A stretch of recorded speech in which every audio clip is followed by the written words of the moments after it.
Hello friends, मैं नरोत्तम लोरली और आप देख रहे हैं हमारे YouTube channel Ambedkar people's voice को।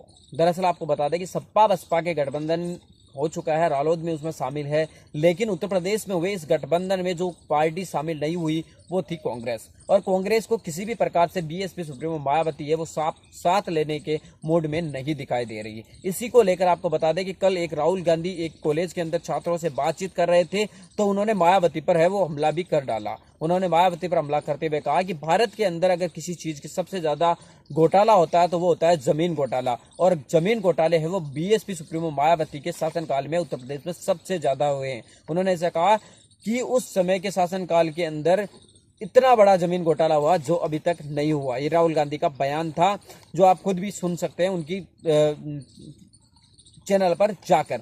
लेकिन अब उत्तर प्रदेश के अंदर है वो लोगों को रिझाने के लिए कांग्रेस ने एक स्पेशल प्लान बनाया है। उस प्लान के मुताबिक उनका जो खासा है वो प्रभाव, उनको ये बातें पता चल रही है, उनको ऐसा महसूस हो रहा है कि दलित वोट उनके साथ नहीं है, और दलितों को साथ लेने के लिए उन्होंने एक खास मास्टर प्लान है वो तैयार किया है। आपको बता दें कि उत्तर प्रदेश के अंदर उन्होंने प्रियंका गांधी को उतारा है, ज्योतिबा सिंधिया को उतारा है, और खुद राहुल गांधी भी वहां की मॉनिटरिंग कर रहे हैं। कांग्रेस पूरी तरीके से है वो सपा बसपा को नुकसान जरूर पहुंचा सकती है मजबूती के साथ, लेकिन उन्होंने दलितों को साधने के लिए वो एक नया पैंतरा चल दिया है, जिसका हम लोगों को काफी दिनों से डर भी था कि जो कांग्रेस है वो सपा बसपा का वोट कटवा पार्टी वहां पर ना बन जाए, और ये दिखाई भी पड़ने लगा है। कांग्रेस ने प्लान बना है कि दलित जो नेता है उनको प्रमुखता दी जाए। जी हाँ, जो दलित नेता है उत्तर प्रदेश के अंदर जो प्रमुख, जैसे पीएल पूनिया है, वैसे जो राष्ट्रीय स्तर के नेता हैं उनको बड़ी प्रमुखता दी जा रही है। यहाँ तक कि उनको जो चुनाव घोषणा पत्र है उनकी कमेटी के अंदर लिया जा रहा है, उनको बड़े बड़े पदों के ऊपर मनोनीत किया जा रहा है, साथ ही उन्हें आगे प्रमोट किया जा रहा है। तो इससे ये साफ हो चुका है कि उत्तर प्रदेश के अंदर जो छोटे छोटे दलित नेता है उनको आगे बढ़ाया जा रहा है। साथ ही जो युवा है उनको यूथ कांग्रेस और एनएसयूआई के अंदर है वो शामिल करने का भी इन्होंने प्लान बना रखा है। तो ये साफ है कि प्रियंका गांधी आने के बाद है वो युवाओं का उनकी तरफ क्रेज थोड़ा बहुत बढ़ा है, लेकिन दलितों को रिझाने के लिए उनको खास पद भी है वो दिए जा रहे हैं। आपको बता दें कि कुछ कांग्रेस जो सपा बसपा के नेता थे नाराज, उन्होंने कांग्रेस भी ज्वाइन कर ली है।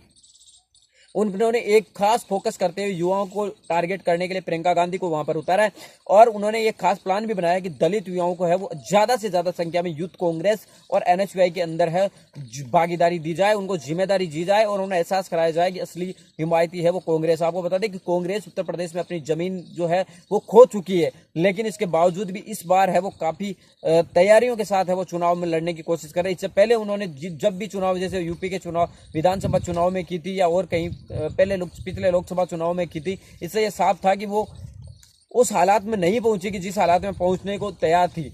और अभी सपा के एक प्रदेश अध्यक्ष ने एक बयान भी दिया था कि अगर ज्यादा कांग्रेस नाटक करेगी, 3-5 करेगी, तो हम लोग अमेठी और रायबरेली के अंदर भी अपने प्रत्याशी है वो उतार देंगे।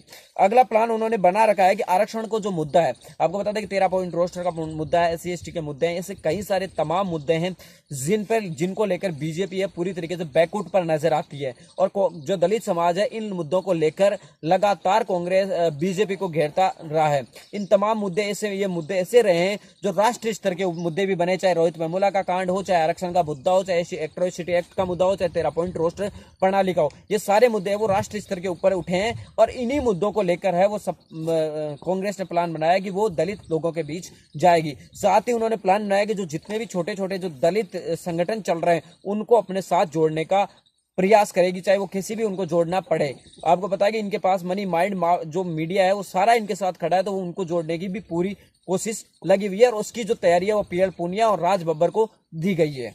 इसी के साथ अगर हम बात करें तो उन्होंने एक रणनीति और बनाई है कि अंबेडकर जी की जयंती आने वाली है, तो उस जयंती को लेकर, ज्योतिबा फुले की जयंती आने वाली है, इन दोनों जयंतियों को लेकर उन्होंने खास प्लान बनाया है कि जो पिछड़े दलित है और पिछड़े जो गरीब पिछड़े वर्ग का लोग है और दलित जो लोग है उनके घरों में जाकर बाबा साहब अम्बेडकर और जो ज्योतिबा फुले उनकी बातों का बातचीत करें, ज्यादा से ज्यादा दलितों की जो बस्तियां हैं उनके अंदर है वो संपर्क बढ़ाया जाए, ज्यादा से ज्यादा लोग उनके बीच में जाए और उनसे बातचीत करने की कोशिश करें। ये कांग्रेस ने मास्टर प्लान बनाया है दलितों को घेरने के लिए, इसलिए उन्होंने खास तौर से जो दलितों के युवा नेता है उनसे भी संपर्क साधना शुरू कर दिया। जो दलितों के नेता है और बसपा सपा से नाराज चल रहे उनसे भी वो संपर्क साधना शुरू कर दिया। और आपको बता दें कि कुछ ऐसे नेता जो बसपा और सपा से नाराज थे वो कांग्रेस की तरफ इस बार चले गए हैं, थोड़े दिनों पहले भी कई सारी। तो इससे ये साफ नजर आ रहा है कि ये कहीं ऐसा तो ना हो जाए कि सपा बसपा के लिए कांग्रेस वहां पर मुसीबत बन जाए। वो चुनाव तो नहीं जीत सकती, लेकिन दोनों पार्टियों को नुकसान पहुंचा सके, ऐसी स्थिति में कांग्रेस पूरी तरीके से दिखाई दे रही है और पूरी तरीके से मास्टर प्लान बनाते हुए है कांग्रेस सपा बसपा को नुकसान करने के अंदर जुट गई है।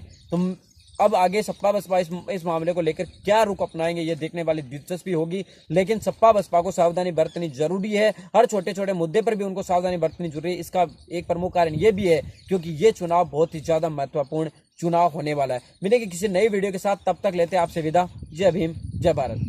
आप हमारे चैनल अम्बेडकर पीपुल्स वॉइस को सब्सक्राइब कीजिए और बेल आइकन भी दबाइए और पाइए हर वीडियो की नोटिफिकेशन।